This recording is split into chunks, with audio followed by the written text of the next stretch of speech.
Dari jumlah bulan yang 12 itu Allah jelaskan minha arba'atun hurum. Ada 4 bulan yang disebut bulan yang dihormati, bulan yang disucikan, bulan yang diharamkan. 4, 3 bergandengan, 1 agak terpisah.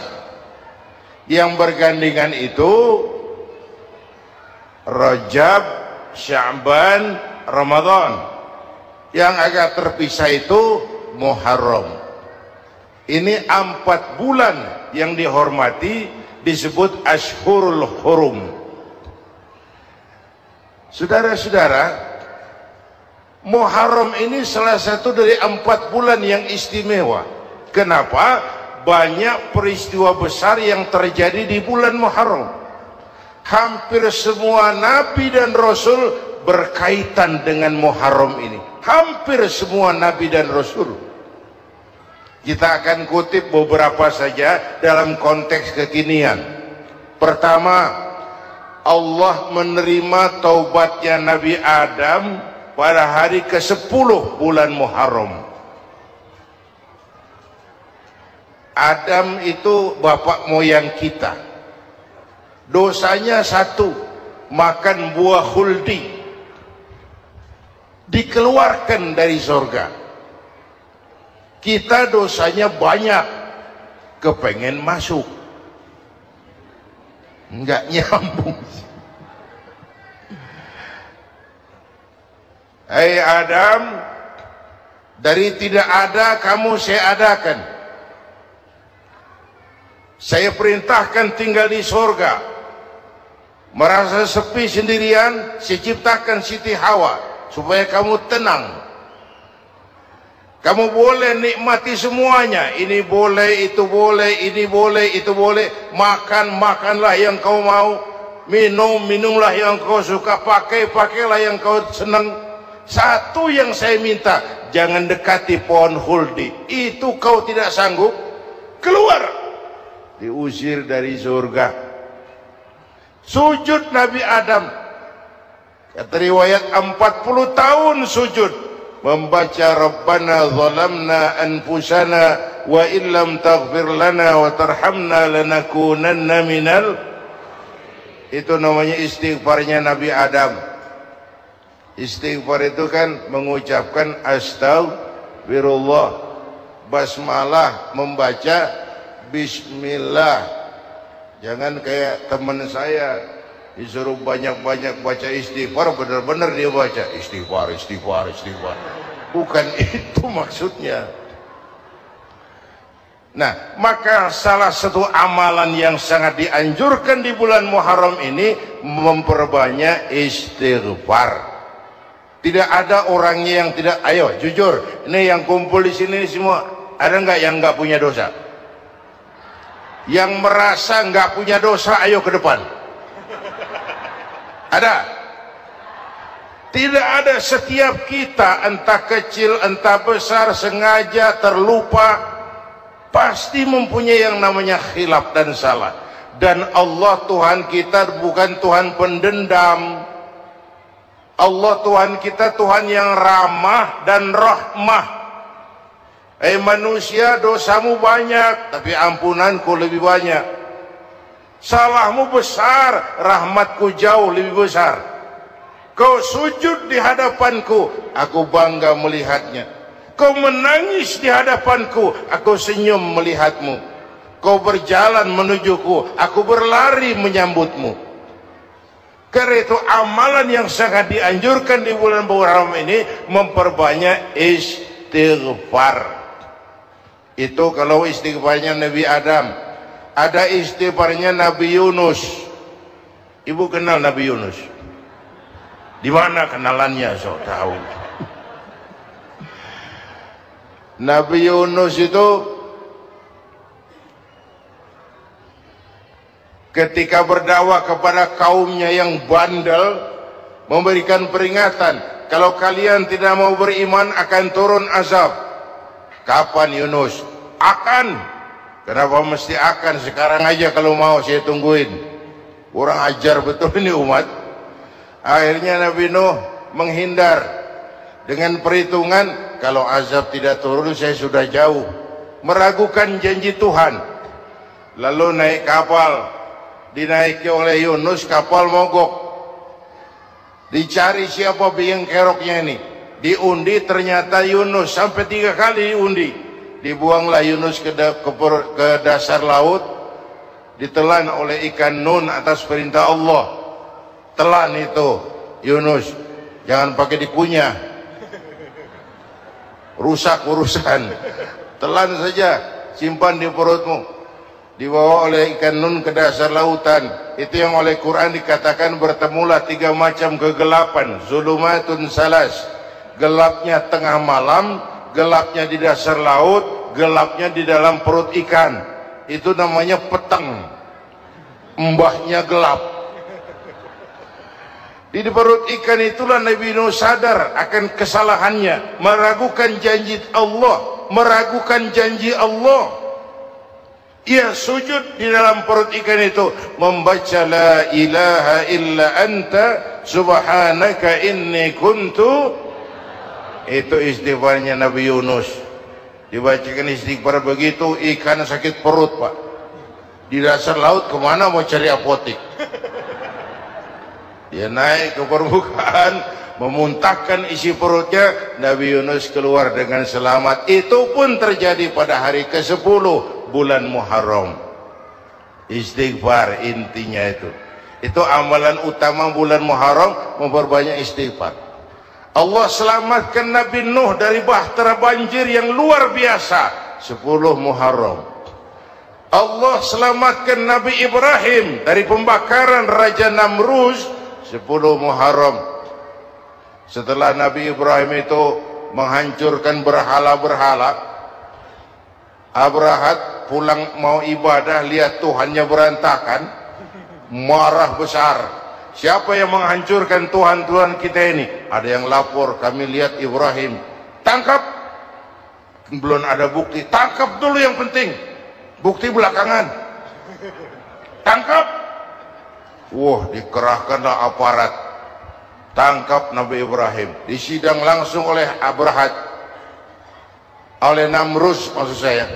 Ibrahim, kau yang menghancurkan berhala-berhala kami ini, Tuhan-Tuhan kami. Siapa bilang? Ada yang lapor. Saya dengar enggak semua berhala itu hancur. Ada yang paling besar, angkat tangan, saya lihat ada kampak di tangannya. Barangkali yang besar itu iseng tuh, yang kecil-kecil dikampakin. Tanya aja sama dia, kamu gila? Kenapa? Masa kami disuruh nanya berhala?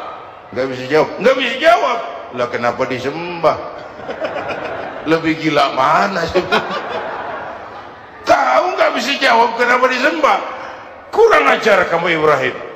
Bakar, dibakar. Ketika Ibrahim dilempar ke kobaran api yang menggunung, Allah perintah api, ya naru kuni bardan wa salaman ala Ibrahim. Hai api, dinginlah sampean. Api Madura waktu itu, Pak. Hai api, dinginlah sampean, selamatkan Ibrahim.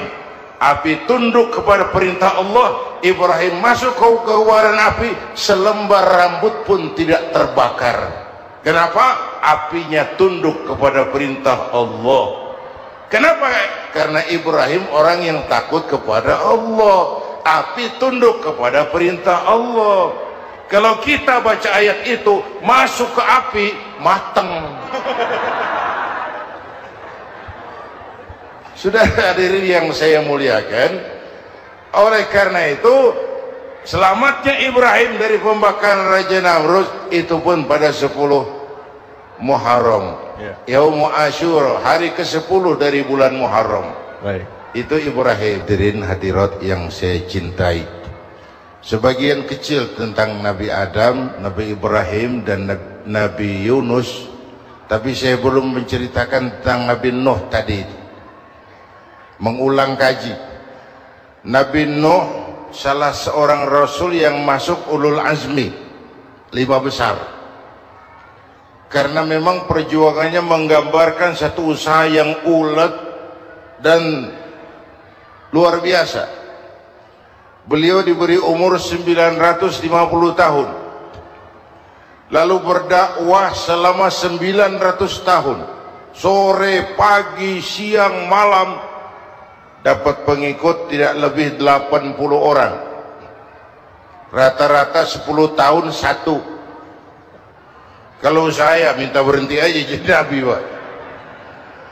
Ustadz mana masih mau buka pesantren 10 tahun buka pesantren, yang nyantri cuma satu. Pedagang mana yang masih mau dagang 10 tahun dagang yang beli satu. Pimpinan partai mana yang masih mau kampanye 10 tahun buka partai yang nyoblos satu. Bangkrut. Umatnya bandel, kurang ajar, durjana, bajingan, tengik. Umatnya Nabi Nuh ini kalau diceramahi telinganya ditutup dengan tangannya. Nabi Nuh akhirnya rekes, Tuhan, siang malam saya berdakwah kepada umat ini. Tiap kali saya sampaikan dakwahmu, mereka tutup telinganya dengan tangannya. Alergi dengar ceramah. Apa itu ceramah? Non profit. Saudara-saudara, jadi mau kamu gimana? No, sudah Tuhan, habiskan saja orang kafir. Nanti kalau punya anak, anaknya pun kafir lagi. Lebih baik bapak moyangnya sikat habis. Biasanya kalau bapak kalong, anak kampret. Bapak nyolong, anak nyopet. Fotokopi gimana aslinya? Hampir habiskan saja. Itu mau kamu Nuh? Iya. Oke. Nanti aku turunkan banjir Nuh. Buat kapal. Dengan apa saya harus buat kapal Nuh? Ya dengan kayu, kata Tuhan. Kayunya dari mana Tuhan? Ya dari pohon Nuh. Pohonnya belum ada Tuhan. Ya tanam dulu Nuh. Bikin kapal kayunya nanam pohon. Apa artinya? Perjuangan perlu kesabaran. Sukses itu ada prosesnya. Nggak bisa simsalabim abracadabra lalu kita mau sukses. Semua ada prosesnya, walaupun kenyataannya begitu. Sukses banyak bapaknya, gagal itu yatim. Kalau kita sukses banyak yang ngakuin, yang baru ketemu pakai manggil encing. Ketemu baru, tapi sukses banyak bapaknya. Gagal yatim, gak ada yang mau ngakuin kalau kita gagal itu. Udah bikin kapal dengan kayu di tengah kampung, bikin kapal ini. Bayangkan di tengah kampung bikin kapal, orang kafir makin menjadi-jadi. Lihat Nuh, kenapa? Makin sarap. Bikin kapal di tengah kampung mau belayar kemana? Tuh lihat, kalau orang nggak tahu tujuan, mountain setengah jalan. Proses yang dinilai bukan finalnya. Ya kayak gitu kesimpulannya. Saya enaknya sendiri.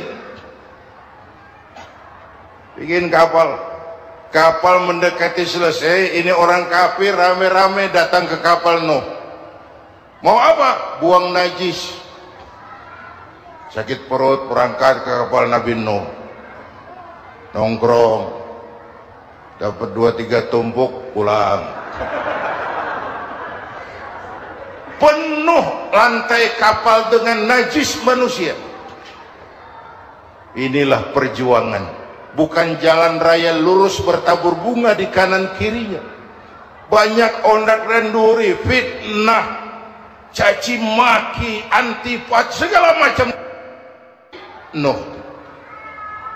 Ada orang tua dasar kafir, kurang ajar, sudah stroke berangkat juga ke kapal Nuh. Mau buang najis, pincang-pincang digotong orang. Selesai buang najis dia bangun, mau pulang, pegangan tiang kapal terpeleset jatuh di atas tumpukan najis. Terjadi keajaiban, yang struknya sembuh, lumpuhnya hilang, berangkat digotong-gotong pulang, jalan gagah sekali. Tapi orang kampungnya heran, ente sudah sembuh? Sudah. Berobat di mana? Kok begitu paten? Di kapal Nuh. Masih banyak.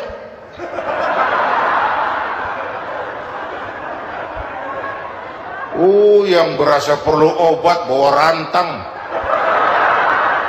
ambil bersih lagi geladak kapal itu. Sudah selesai Nuh? Selesai. Oke, kau orang yang beriman bersamamu, binatang serba sepasang, naik Nabi Nuh, naik orang beriman, naik binatang serba sepasang. Ini cikal bakal penyelamatan manusia, Pak. Naiklah orang beriman, sudah naik semua, Nabi Nuh kontrol. Ini contoh buat kita, kontrol. Sudah naik semua teman-teman, sudah. Pemimpin yang baik bukan cuma terima laporan di belakang meja. Laporan itu yang mana juga bagus. Sama juga kampanye yang mana juga merdu. Kalau aja yang dihitung. Pernah ada calon bupati kampanye janji, kalau saya berhasil kita akan banyak bangun jembatan di daerah kita. Ditanya, Pak, nggak ada sungai di kampung kita, Pak. Dia bilang, sungainya kita bangun sekalian. Udah kadung janji, mana pula orang mau bangun sungai. Saudara-saudara, kontrol. Jangan cuma tunggu laporan di belakang meja, semua laporan bagus. Ya, Bu? Bu?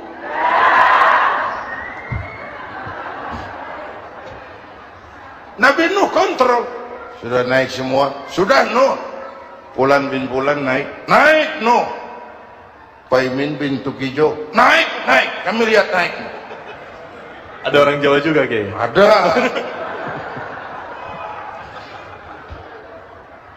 Sudah kontrol. Kanan anak saya ikut nggak naik kapal? Kami tidak lihat itu Nuh. Kanan. Ini potret. Bapaknya aktif ke masjid, ibunya rajin ke majelis taklim, anaknya keleleran kemana-mana. Bukan di sini, di Perancis. Udah di sini insya Allah sama.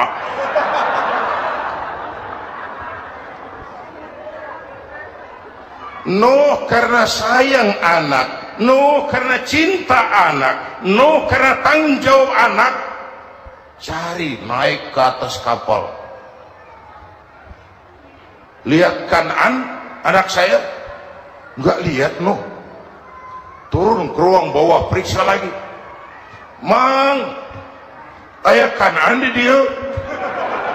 Jamaah Tasik ini rupanya di dalam. Tuh ayah Mang. Ayah kemana ya budak ini? Turun ke bawah, tanya lagi, ono Kanan to? Ora nano raketo. Rombongan Jawa Tengah naik ke atas buritan. Dari buritan kelihatan ternyata Kanan tidak ikut naik kapal, kumpul di darat bersama orang kafir. Ini potret kita sekarang. Kumpul sama orang kafir, hanyut anak-anak kita, ditelan budayanya orang kafir, ditelan tradisinya orang kafir, ditelan pergaulannya orang kafir. Nuh karena sayang anak dari atas manggil. Dalam Quran dijelaskan itu.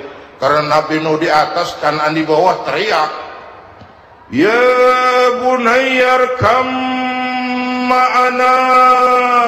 Begitu dalam Quran di ayatnya. Cuma ini pakai gaya memanggil supaya kelihatan ke gambar, kira-kira Nuh manggilnya begitu. Ini namanya gaya dakwah, Pak. Kalau ceritanya datar nggak menarik. Maka Nuh memanggil Kan'an, ya bunayya arkam ma'ana.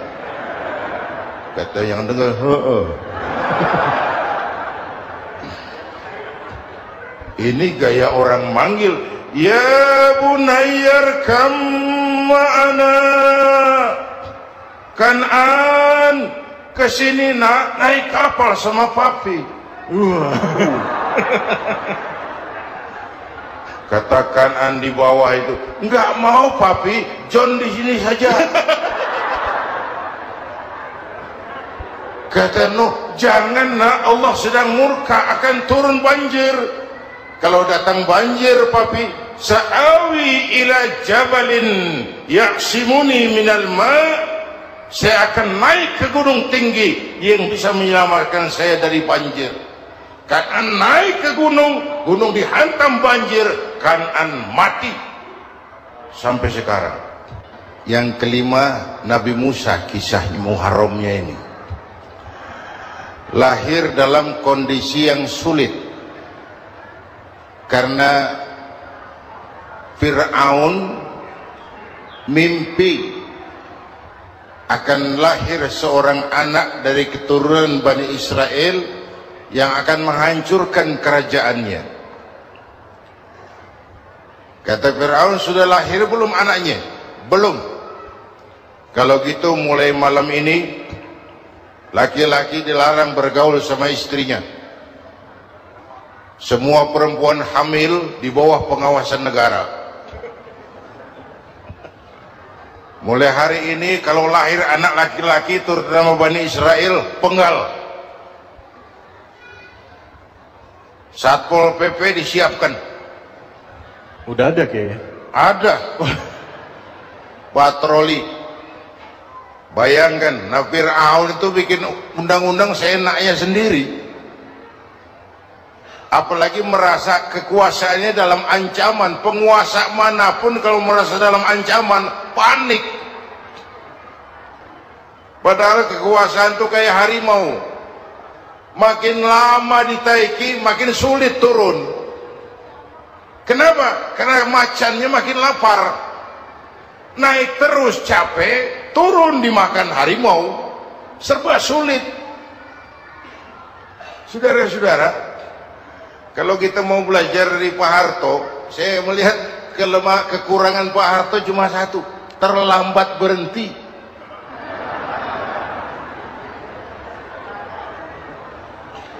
Terlambat berhenti. Di sekelilinginya banyak tukang jilat, tukang semir. Pak, kalau tidak ada bapak kami bagaimana, Pak?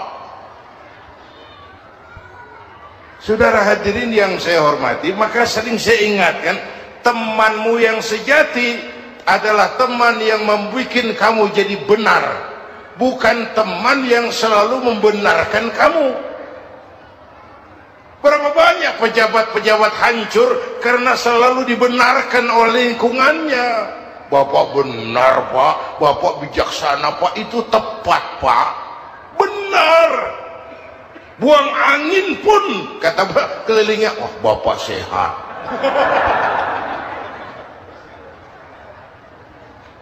Temanmu yang sejati, teman yang bikin kamu jadi benar, bukan teman yang selalu membenarkan kamu. Bapak Ibu hadirin yang saya hormati, tapi kehendak Allah terjadi. Lahirlah Musa. Bayinya dihanyutkan di sungai Nil. Bayi sudah menderita, dihanyutkan di sungai Nil.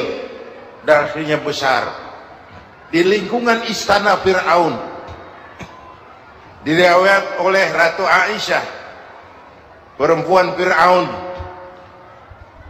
setelah mulai berjuang, terjadilah itu. Musa dan pengikutnya dikejar oleh Fir'aun. Sampai di tepi laut, Allah wahyukan Musa, lempar tongkatmu ke laut. Dalam kondisi darurat, mukjizat tiada jalan. Kondisi darurat. Kalau tidak, mukjizat itu maunya Allah, bukan maunya Nabi. Nabi nggak kuasa, Allah yang mau. Tapi hidup Nabi bukan mukjizat manusiawi. Tidak mentang-mentang ada mukjizat tongkat, tiap sulit main tongkat, nggak usah berjuang kalau begitu. Itu darurat menyelamatkan umat. Tongkat dilempar ke laut, laut terbelah. Laut terbelah. Itu secara visualnya bisa kita lihat dalam film The Ten Commandments. Udah nonton belum? Urusan nonton kalah sama Ustadz bagaimana sih? Ten Commandments, 10 firman Tuhan. Tekniknya bagus tuh. Bagaimana laut terbelah. Musa lewat. Fir'aun mengejar. Musa sampai di ujung sana. Fir'aun masih di sama tengah perjalanan. Laut nutup kembali. Laut menutup kembali. Fir'aun tenggelam. Cengap-cengap di lautan. Begitu nafas sampai di tenggorokan, Fir'aun sambil cengap-cengap itu, amantu bi Rabbi Musa wa Harun. Duh, kalau begini mah saya juga percaya sama Tuhannya Musa. Malaikat maut jengkel, goblok loh, terlambat sekarang, tenggelamin terus, modar. Musa selamat, Fir'aun mati. Jenazahnya, jasadnya terdampar di pinggir laut. Beberapa waktu kemudian ditemukan orang, dimumi, dibalsam, diawetkan. Itu sesuai janji Quran. Wa kadzalika nunajjika bi badanika litakuna liman khalfaka ayah. Kami selamatkan badan kamu agar jadi pelajaran bagi orang-orang sesudah kamu nanti. Janji Quran tepat. Janji itu 14 abad yang lalu. Jasad Fir'aun ditemukan, dimumi, diawetkan, dibalsam di bawah nama Farao Ramses II. Sekarang tersimpan di Museum Negara di Mesir. Kapan-kapan nanti ibu main ke Mesir, mampir. Naik ojek paling berapa itu? Orangnya tinggi, hidungnya mancung, pokoknya pantaslah jadi Fir'aun. Selamatnya Musa di kejaran Fir'aun di ujung sana itu terjadi pada hari ke-10 bulan Muharram, yang oleh orang Nasrani diperingati dengan hari raya Paskah. Mereka melaksanakan puasa, mensyukuri nikmat keselamatan dari kejaran Fir'aun. Makanya kalau kita ikut puasa di bulan Muharram bukan mengikuti syariatnya Nasrani, salah. Karena Nabi mengajarkan, itu sumbernya. Bukan ikutan sama ibadahnya Israel. Tapi memang agama ini kan merupakan mata rantai. Datang Rasul baru melengkapi Rasul sebelumnya, datang Rasul baru melengkapi Rasul sebelumnya. Mata rantai yang berkaitan. Setelah Muhammad selesai, selesailah tugas Nabi dan Rasul. Selesailah misi Nabi dan Rasul. Tidak ada Nabi lagi sesudah Nabi Muhammad. Itu harga mati, titik. Gak ada kompromi. Siapapun sekarang ini nggak datang ngaku jadi Nabi, wajib tidak percaya. Wajib tidak percaya. Tapi kaitannya memang kita bilang Nasrani, orang bahasa Arab, bahasa Ibraninya Nazaret, Nasiroh, Nazaret. Itu beda apa dialek. Kita Daud, dia David.